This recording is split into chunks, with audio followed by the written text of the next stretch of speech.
राजकारणामध्ये फोपावले।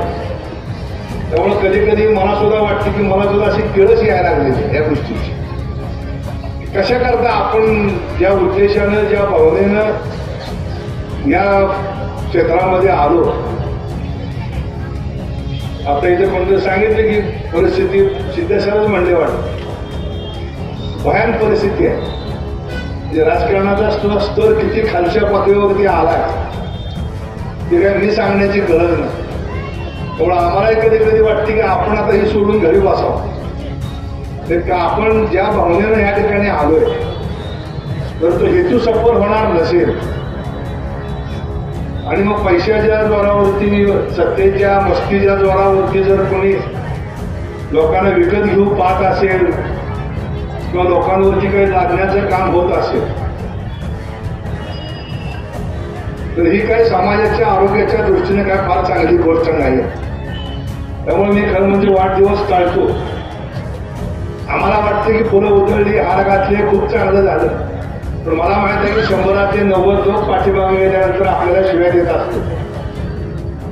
ती वास्तव आहे आणि ज्या पुढाऱ्याला ही वास्तव समजत नाही तो पुढारी राजकारणामध्ये टिकू शकत नाही। त्यामुळे स्वयंघोषित होण्यापेक्षा लोकांनी आपल्याला स्वीकारलं आणि त्या दृष्टीनं आम्ही परिचारक कुटुंब हाताला भाग्यवान समजतो।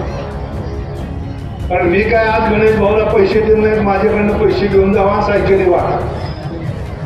कार्यकर्त्यांनी निधी गोळा केला, असे अनेक उपक्रम झाले आणि तरुण सहकार्याने मित्रांनी गोळा करून त्या ठिकाणी उपक्रम केले निमित्त वाढदिवसाचे। आणि त्यामुळं स्वतःला आम्ही भाग्यवान समजतो की अशा पद्धतीचे सहकारी राजकारणामध्ये मिळाले। इथं आपण सांगितलं लाल दिवा पिवळा दिवा, तर दिव्याचं काय खरं नसतंय।